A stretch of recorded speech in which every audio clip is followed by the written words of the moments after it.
joining us once again this week on this edition of State of the State on this channel. I am Sunday Kolawole. Today our focus will be on the essence and the focus of the Ondo State government, especially in ensuring orderliness and safety in the beauty industry, especially physical planning. Joining me in the conversation is the Honorable Commissioner for Physical Planning and Urban Development, Honorable Sunday Olajide, former member of the Ondo State House of Assembly, now Honorable Commissioner. Thank you so much for joining me on State of the State. Thank you very much. Let's start this way. I'd like to know what exactly is the priority of the Ondo State government in the physical planning arena. Is it revenue generation or safety first? Which one tops the priority list? I know both will be there. Which one tops the priority? Safety. How?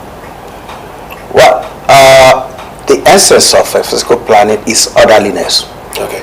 Orderliness brings about safety, it brings about peace, and it brings about development. So, every other thing shall be added onto it, and that includes revenue. But you see, the ministry is more of a social, social. How do I put it now?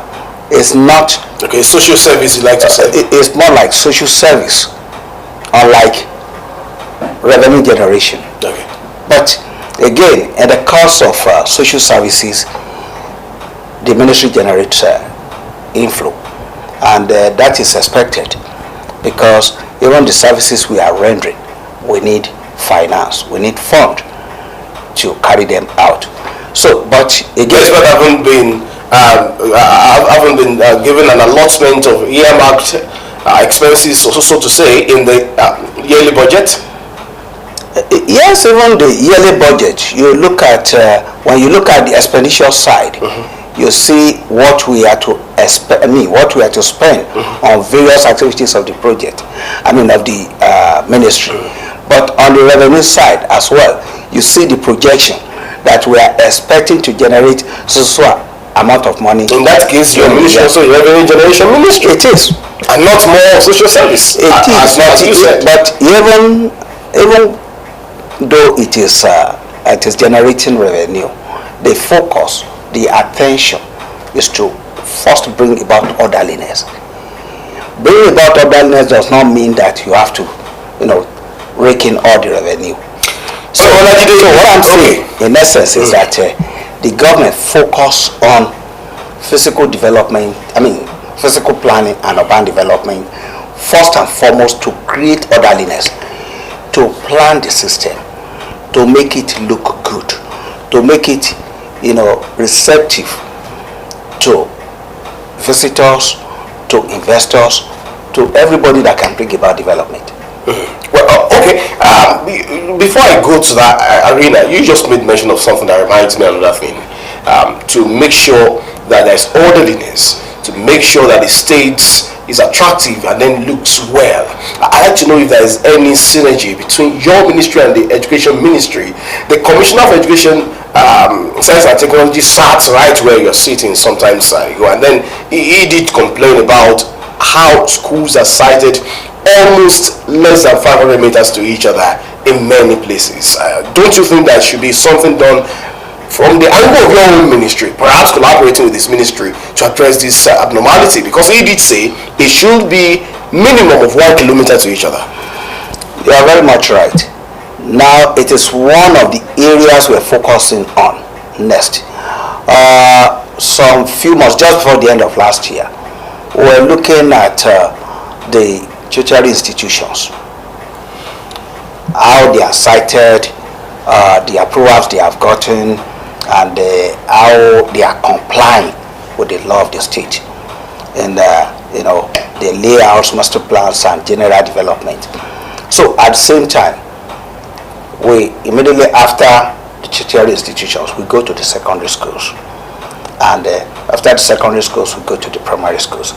See, where people cannot just wake up and be building structures everywhere, and there be, some buildings will be approved for residentials. Before you know, it becomes a school. Before you know, it becomes some other public building. So we are working towards that. It's one of the areas we are seriously interested in to make sure that we bring about orderliness. It's not the first time sitting on this seat, Honorable Olajide, and you remember that last time you were here, I did ask you a very important question as to what goes on underneath when buildings are marked with the red ink, and in a matter of weeks, you see fine construction going on there. And I was asking you if there are underdealings. Now, this is bringing some form of thoughts in my head and in the mind of many people. Just recently, few days ago, a building collapse occurred in the heart of Akure, the state capital. It's been causing many tongues to be wagging as to whether or not your ministry is doing the needful in ensuring that this is prevented. Now it has happened. What is your assessment of it? I know you must have heard it. Thank you very much.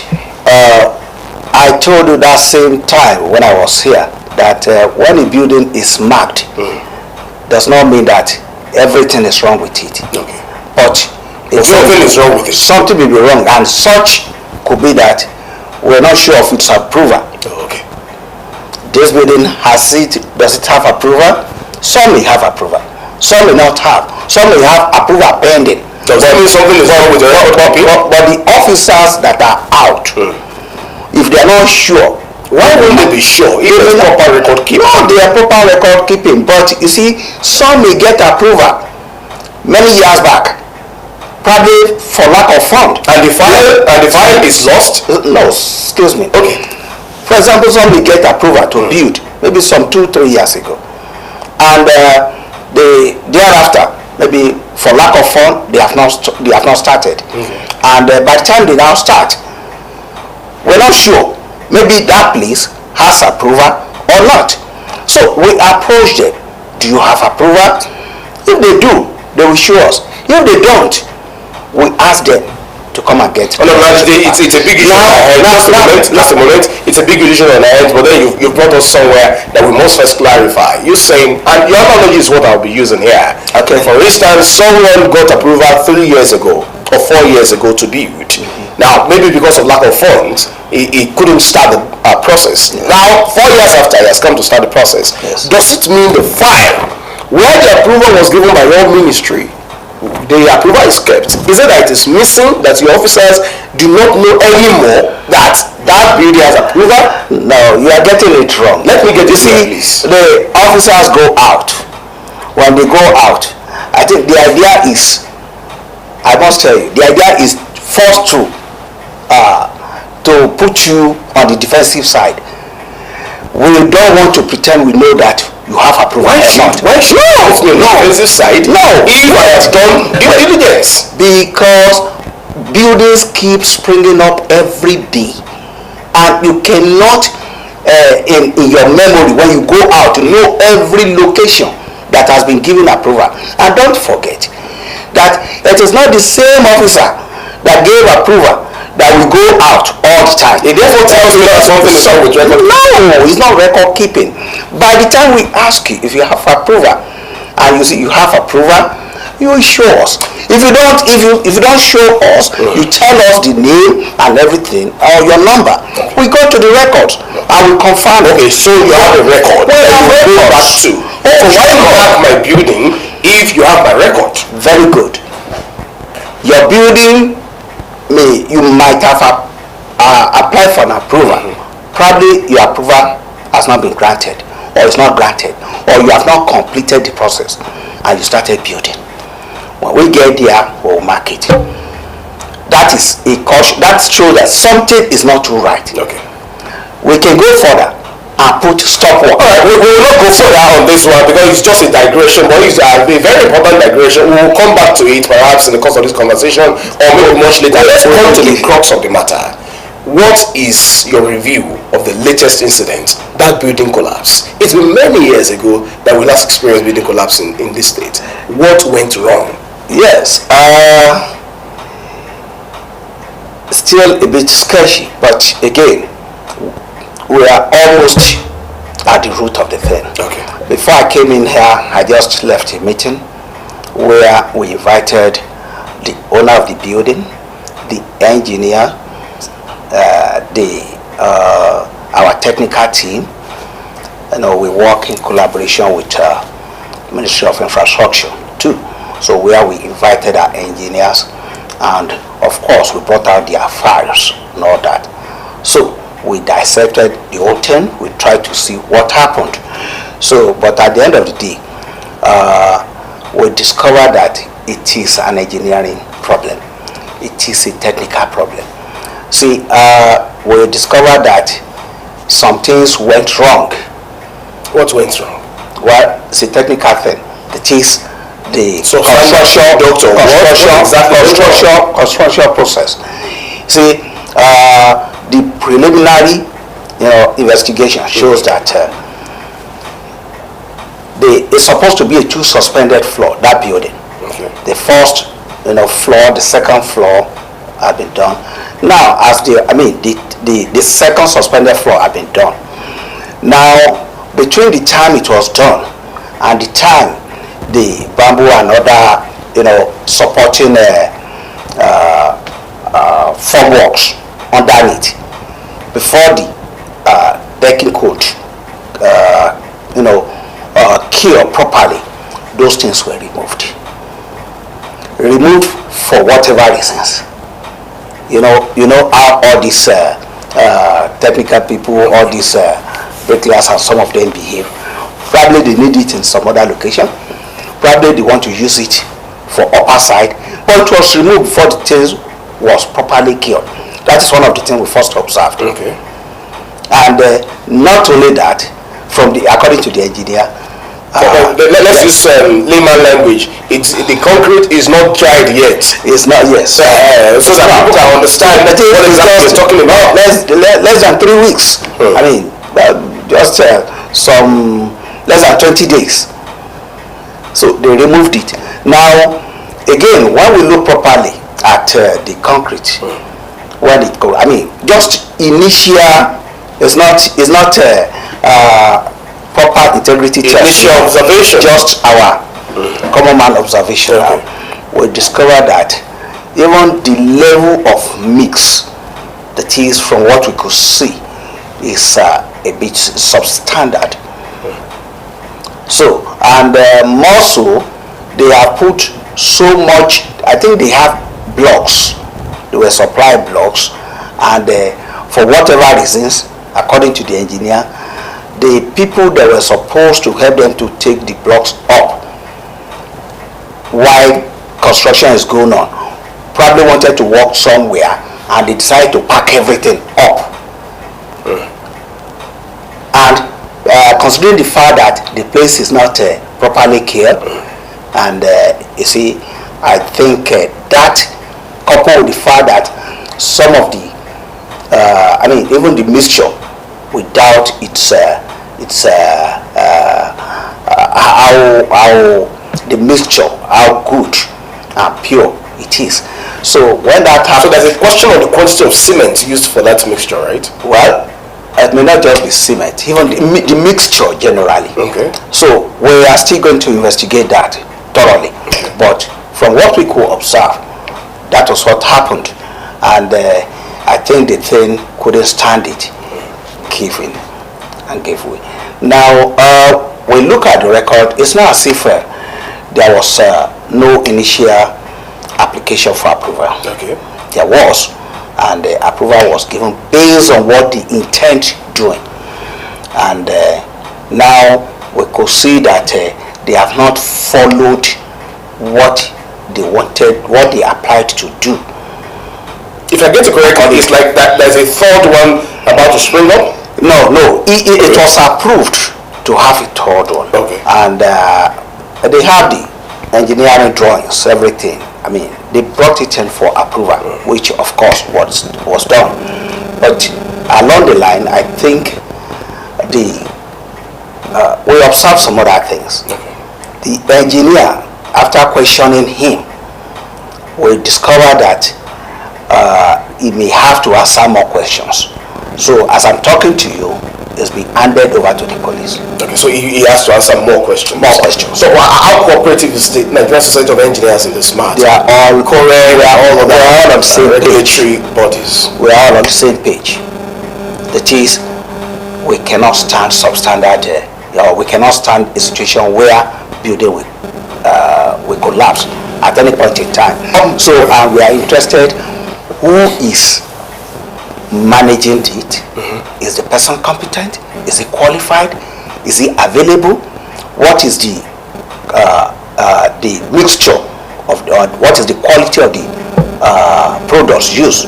Are they in line with the expected standard, or are they substandards? So these are the things everybody is interested in knowing. Where does monitoring start from, Honorable Commissioner? Because if you agree with me, this is an eye-opener to a very large extent. I did say the other time, and I'm sure you must have also seen from your record in the ministry, that it's been a while that we've had this kind of an experience. Yes. So it's an eye-opener. What is the quality of your monitoring and evaluation unit, if you have, in your ministry? At what point does this monitoring really start? Is that the point of building alone, or also looking at the quality of building materials that come into the state? Well, so far it's at the point of building. Okay. Now, at the point of building, in the sense that we have a unit, or more like an agency within the ministry, okay, which is building control. The building control go all about looking at, looking at when a building has approval, has been approved for construction, and construction has started. Along the line, it is expected that the owner of the building tell us that they are about to start, and when they start, after getting to a stage, we'll be there to see what they have done, if it's in line with the approval they have, the approval they took from us. If there's any contravention, we will see it, and if we need to enforce stoppage or any other thing, we have another unit which is monitoring, and enforcement. Okay. But the building control, especially high-rising building, we have the building control who supposed to go there from time to time, check the quality of materials, check the mix of the materials, and in some instances we may even call for integrity test. Because this one happened, it's an eye-opener. But we have saved several buildings from collapsing. The activities of the building control may not be known to all, but for some reasons we may not be telling you how many buildings around town that we have noticed, or we observe that has some integrity failure that we have corrected in the past. So many of them, even within town here. That is, if not for the effort of the ministry and that particular unit, building control, of course you'll have been seeing cases of collapse building. What are the things that contribute or constitute integrity failure of a building? Well, number one, it could be problem with the soil. For example, we don't know, you are bought a land, you may not know the history of that particular land. Maybe some years back, maybe there had been evacuation of, maybe it was a borrowed pit, where things have been, sand have been borrowed, or maybe where sand have been evacuated, and they did a fill up, or probably maybe there had been very big tree, sometimes, somewhere, in the past, the earth has covered it, but those things will keep decaying. So if you are not going to put a high structure on that particular land, and if you don't have a good test of the soil, you may not know that there could be some kind of vacuum underneath that may create a building collapse. Another thing is the quality either of the iron, the cement, the kind of sand you use, the mixture. So all these you just have to be in the right standard. Another thing, some of other engineering problems could be the iron. How are they positioned? How do they connect? How are they bridged together? all these things can lead to collapse. All right, Commissioner, I do understand that it's an agency we call Standards Organization of Nigeria. There is the Nigerian Society of Engineers. Yes. There are many others like that. In fact, the surveyors are also there, and so on and so forth. Don't you think it's high time your ministry took a step to ensure that there is a better synergy so that issues like this are prevented and not just we are reacting to them, but then let's take proactive steps to prevent a recurrence? Thank you very much. Just like I told you just now, that you would have seen several of this kind of thing, if not for the efforts of the ministry, efforts particularly that of a building control, that make sure that from places to places they do integrity test. They observe their mixture, they observe the process, they observe the progress of every building. Now, especially the high-rising building, when immediately it is more than a floor or 2 floors, then we have to be there. So, but working together, definitely we work with engineers, we work with other people in the habitation business. In our ministry, we work hand in hand with Ministry of Infrastructure. They have engineers stationed in our ministry that at every point in time they are with us. So if we have issues anywhere, we are not short of engineers to have a look at them. I'm more interested in what relationship exists between your ministry and the Standards Organization of Nigeria, because these issues, you talked about integrity failure just now. Yes. And each time you conduct the integrity test and then there's failure, it's it definitely must be because of the standard of those materials used. And the Standards Organization of Nigeria has a responsibility in this regard to ensure that substandard stuff don't come into the country. Is there a way that there could be a synergy, or is there no synergy existing between you? Well, first of all, let me say this, that we approve buildings doesn't mean that we are the engineers that Very well. build. Very well. Ours is to approve and make sure that you build in accordance with the approval.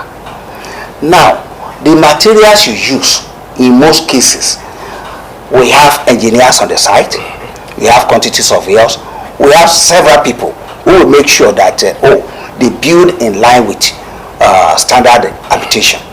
Now, ours is when the building is on, we make some checks, intermittent checks, that is it okay? So now ours is not about, we don't really have much business about what is coming in.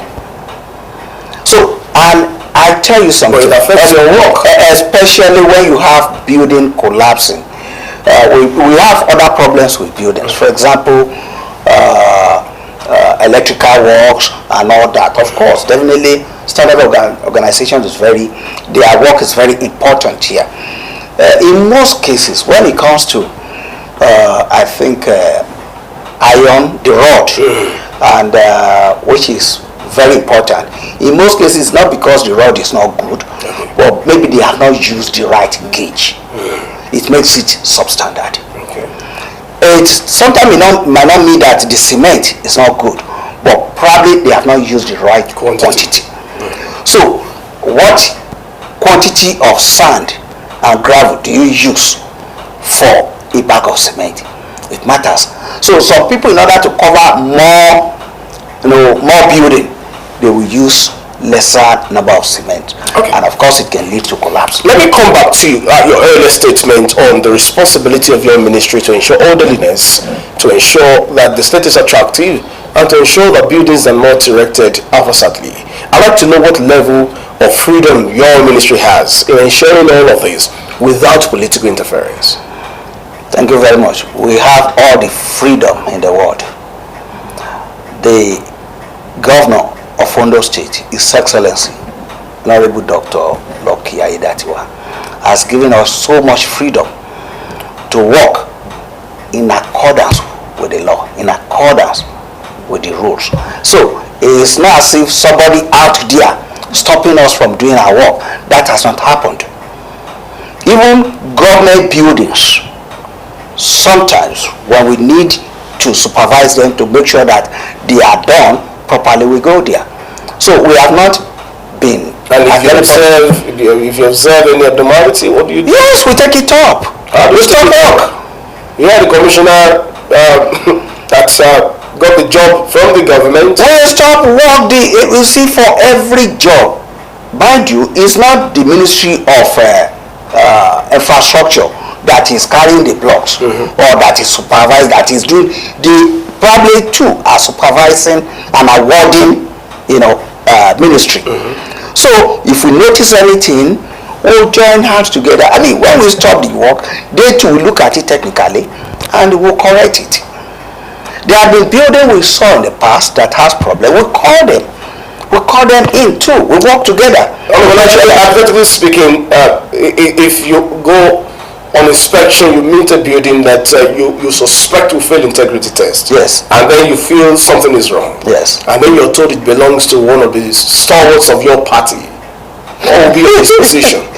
You see, when we do what we need to do, we'll not only be helping ourselves, we'll not only be helping the state, we'll also be helping that personality that owns the building. What will we gain if the building collapse? So to avoid collapse, to avoid any problem, if we see it happening, we'll tell him it won't be a bad light. It is because there is need to do it right. So whoever may own the building, if it fails integrity test, we have to do what we need to do. Something keeps repeating itself in this conversation. This is an eye-opener. This is an eye-opener. Now that is an eye-opener, what are the loopholes that you think must be plugged if indeed we want to prevent a recurrence? Well, thank you very much.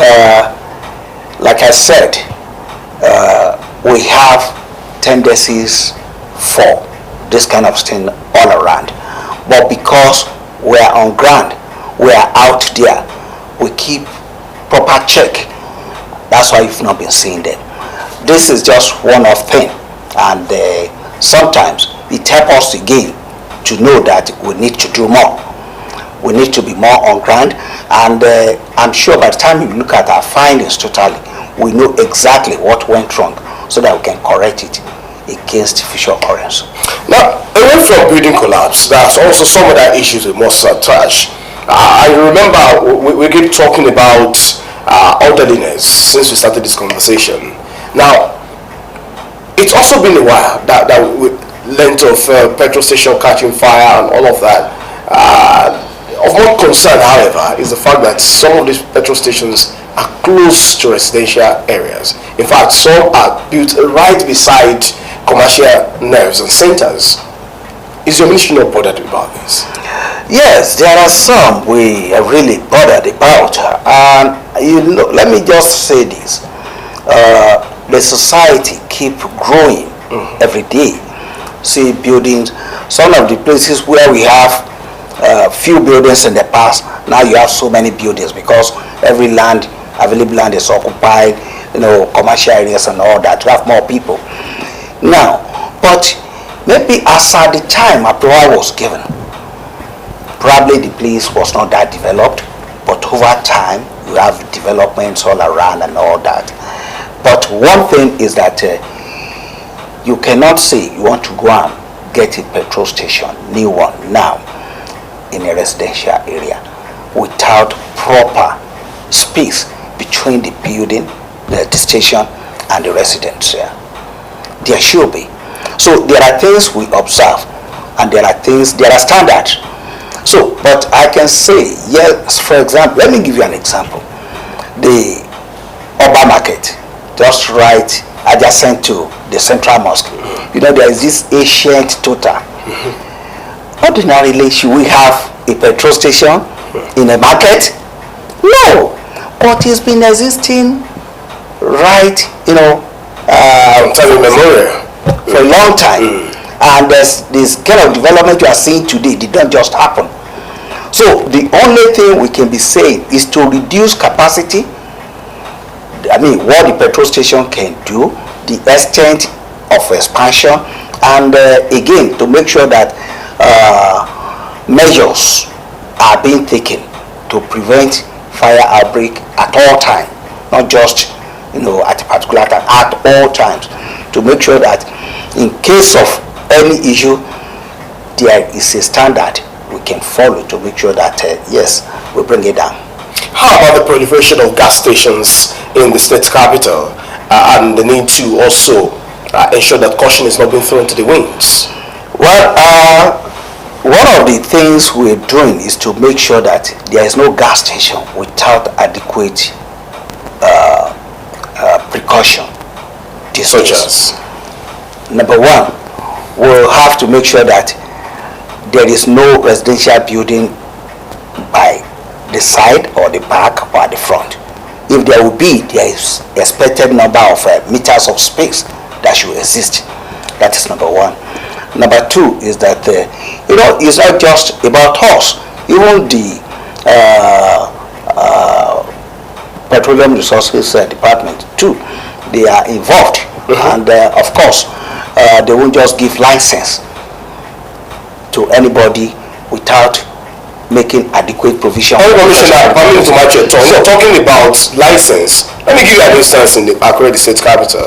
On your way to on those economic health technology, there's a petrol station right there, if you remember now, not the first one, the second one, and right beside that petrol station there's a gas station, and right beside that petrol station there are shops. Now, what do we do in this kind of a situation? Just recently, the petrol station caught fire right beside the gas station.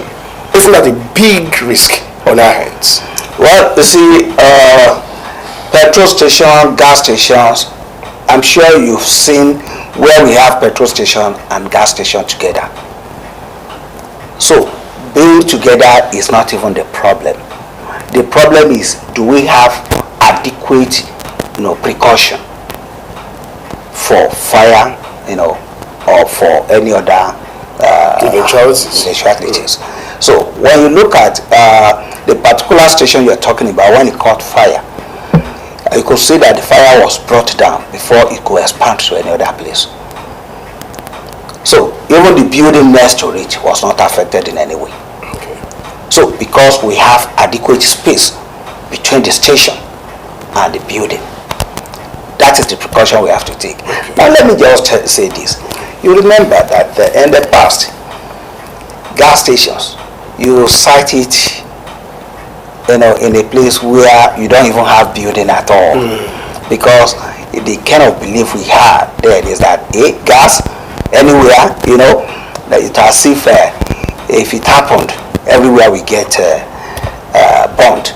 But these days, you will discover that we have so many gas stations, because how many people are using kerosene? How many people are using any other kind of domestic cooking method other than gas? So it means then that gas has to be accommodated. You can imagine if the only place we have to buy gas is somewhere probably in Akbamu, that everybody from town will have to go there to buy gas. How inconvenient it will be. So if we have to bring it to town, then what are the adequate precautions we have to make? So that is it. In some other environment, even you don't even have to buy gas individually. There's a way gas is piped to your house. So which means it can be curtailed. So what we do normally is that we look at, we have precautionary measures. Okay. There is a standard. There are things you must follow before approval can be given. Now you monitor all of this? We monitor all of this. There is even post-approval monitoring. Oh, okay. So it's not just after the station is cited. Yes. You still go back to we go back, so that is why even if you have taken approval and you are now doing something other than what you should do, you can be sure that we caution you. Before I let you go, I'd like to also have you speak to us on the need for sensitization. How well is your ministry taking this? So that it's not just when it happens, just like it happened recently, that we now start talking about it. Well, thank you very much. The last time I was here, I told you we went around the Southern Senatorial District for sensitization. We call all stakeholders in the habitation business, the engineers, the architects, the bricklayers, the carpenters, everybody. That we call the urbans, traditional rulers, religious rulers, enforcement, police and all that. We called all of them. We had several meetings in every local government in the Southern Senatorial District. We spoke to them. We made them understand the need for precaution. We made them understand the need for even getting approval, so that it is in the course of getting approval that you may realize some of the things you are not conscious of, so that it is something we all need, so that we can guide you, so that we can at least even correct some things, then so that you don't even build at the wrong place. It's not the money that really matters. No, it's not the money. The most important thing is for you to do the right thing. Don't block the waterway. Don't build on government setback. But how affordable are the approvals anyway? Approvals are affordable. I mean, very, very much affordable. No, not to you, to a common man. To a common man, it's approved. I mean, it's affordable. You see, when you do the assessment, it's not so much of. I mean, we all get do survey of our land. We all get a CFO. So in the same realm, you get approval for building plans. So the price can only change more if you are talking of a more complex structure, and of course commercial buildings, industrial buildings. So these ones are huge, and the assessment is always bigger and higher than when you have residential building, a bungalow or a story building. No, it's something anybody that can put up a story building will be able to afford the price of approval. Osrc Commissioner for Physical Planning and Urban Development is assuring the people of Ondo State, if I'm not quoting right, please say it, that much more will still be done to forestall building collapse in Ondo State. Yes, that's your commitment. Yes, that is it. And let me say this: we are going out, and we are doing more in terms of sensitization. Okay. This new year now we are coming to the central, and we want to encourage our people to do more because there's so much to gain from getting approval. When you get approval, you won't build at the wrong place. In fact, in the course of getting your approval, you may be able to know maybe the land you want to build on has problem or not. And you see, some even build on public land, the land that is reserved. So get the approval. When you get your approval, even with your approval, you can even transfer business.